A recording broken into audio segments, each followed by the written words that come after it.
Then said the Most High, the Holy and Great One spake, and sent Uriel to the son of Lamech, and said to him, Go to Noah and tell him in my name hide thyself, and reveal to him the end that is approaching, that the whole earth will be destroyed, and a deluge is about to come upon the whole earth, and will destroy all that is on it.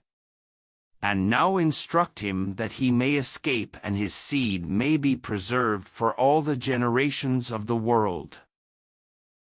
The Most High, the Holy and Great One, issued a directive to Uriel, instructing him to convey a critical message to Noah, the son of Lamech. The divine warning was clear and urgent. Hide thyself. This command implied that Noah should prepare for a catastrophic event that would soon engulf the earth. The Most High revealed to Noah that a devastating flood was approaching, which would destroy the entire earth and everything on it. This deluge would be a comprehensive judgment, sparing no one and nothing. The divine warning was not intended to condemn Noah, but to save him and his family. The Most High instructed Uriel to inform Noah that he and his seed would be preserved for all generations of the world. This assurance underscored God's desire to save Noah and his family from the impending disaster. Noah's obedience to the divine warning would not only ensure his own survival, but also the preservation of his family and the continuation of the human race. His faithfulness would have far-reaching consequences, shaping the course of human history. The Most High's warning to Noah demonstrates God's sovereign control over human affairs. It highlights his desire to save humanity from destruction and his willingness to provide a way of escape for those who trust in him.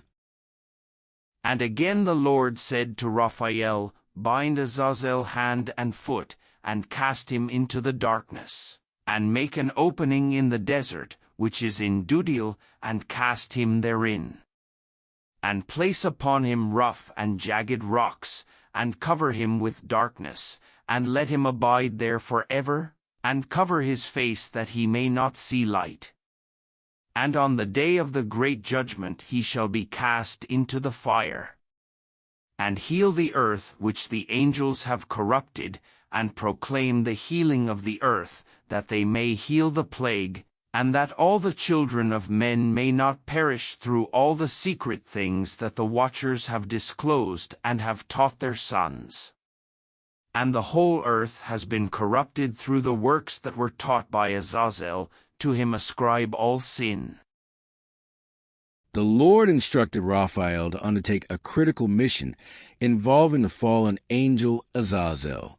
Raphael was commanded to restrict Azazel's movements and powers by binding him hand and foot, throw Azazel into a dark, desolate place, symbolizing his separation from God's light and presence, make an opening in the desert of Dudiel, a desolate and barren region, to serve as a prison for Azazel, position jagged rocks on top of Azazel, signifying his confinement and punishment, enshroud Azazel in darkness, ensuring his complete isolation and inability to influence the world.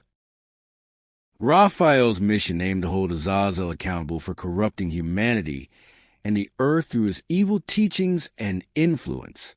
By isolating Azazel, Raphael's task prevented further corruption and harm to humanity and the earth. Raphael's actions helped restore balance to the world, allowing for healing and redemption. The task emphasized Azazel's role in corrupting the earth and humanity, underscoring his culpability for the sin and suffering he caused. Raphael's task was part of a larger narrative addressing the corruption caused by the fallen angels, known as the Watchers. These angels had disclosed forbidden knowledge to humanity, leading to widespread corruption and sin. Raphael's mission to bind and punish Azazel was a crucial step in restoring order and paving the way for humanity's redemption.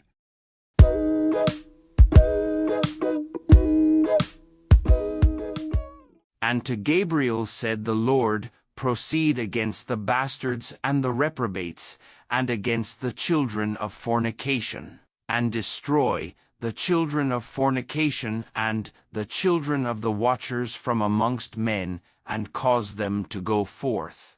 Send them one against the other, that they may destroy each other in battle, for length of days shall they not have. And no request that they, i.e. their fathers, make of thee shall be granted unto their fathers on their behalf, for they hope to live an eternal life, and that each one of them will live 500 years. The Lord instructed Gabriel to undertake a mission against specific groups of individuals. Gabriel was commanded to take action against the specified groups, cause the destruction of the children of fornication and the children of the watchers, instigate conflict among these groups, leading to their mutual destruction, refuse any petitions made by the fathers of these groups on behalf of their children. The groups targeted by Gabriel's mission were bastards. This term referred to individuals born out of wedlock or from illegitimate relationships. Reprobates. This term described people who were considered wicked, ungodly, or morally corrupt. Children of fornication. This group consisted of individuals born from adulterous or incestuous relationships. Children of the watchers. These were the offspring of the fallen angels' watchers, who had intercourse with human women, resulting in hybrid beings Nephilim. Why were they called that? These groups were referred to by these names due to their origins, behaviors, or characteristics. Bastards and children of fornication. Their birth circumstances were considered illegitimate or immoral. Reprobates.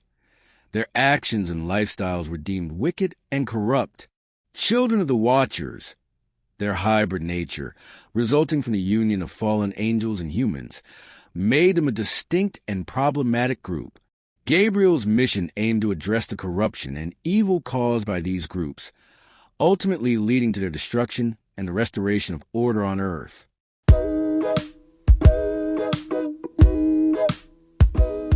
And the Lord said unto Michael, Go, bind Semjaza and his associates who have united themselves with women so as to have defiled themselves with them in all their uncleanness. And when their sons have slain one another, and they have seen the destruction of their beloved ones, bind them fast for 70 generations in the valleys of the earth, till the day of their judgment and of their consummation, till the judgment that is forever and ever is consummated.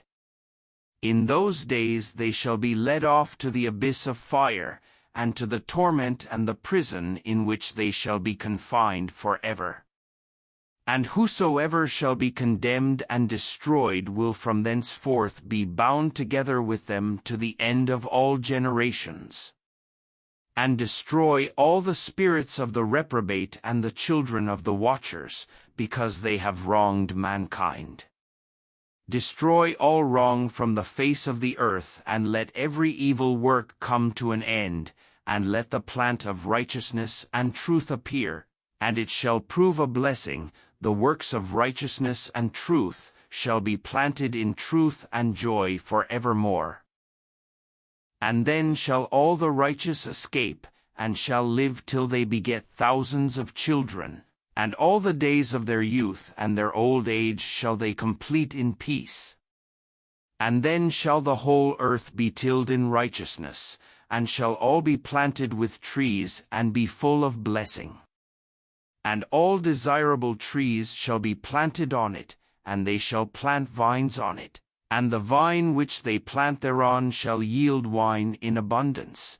And as for all the seed which is sown thereon, each measure of it shall bear 1,000, and each measure of olives shall yield 10 presses of oil.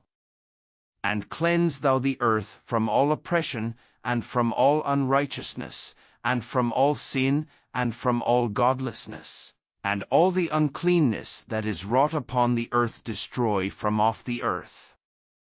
And all the children of men shall become righteous, and all nations shall offer adoration and shall praise me, and all shall worship me. And the earth shall be cleansed from all defilement, and from all sin, and from all punishment, and from all torment, and I will never again send them upon it from generation to generation and forever. The Lord instructed Michael to undertake a mission involving the fallen angel Semjaza and his associates. Michael was commanded to restrict the movements and powers of Semjaza and those who had united with him in sinful actions, condemn them to suffer for 70 generations in the valleys of the earth, ultimately bring them to the abyss of fire for eternal torment and imprisonment. The purpose of the punishment. Semjaza and his associates had corrupted humanity through their sinful actions. The mission aimed to destroy the evil spirits of the reprobate and the children of the watchers. The punishment paved the way for the restoration of righteousness and truth on earth. The restoration of the earth. The verses describe a future time when the earth will be purified from all oppression, unrighteousness, sin, and godlessness. All the children of men will become righteous, and all nations will offer adoration and praise to God. The earth will be restored to its original fertility, with abundant harvests and fruitful trees. The ultimate goal of the divine judgment and restoration is, the earth will be forever cleansed from sin and corruption, and humanity will live in peace and righteousness. God will be worshipped and praised by all nations, and his righteousness will prevail eternally. Thanks for tuning in. If you enjoyed this content, be sure to subscribe for more insightful videos. Stay tuned for upcoming uploads.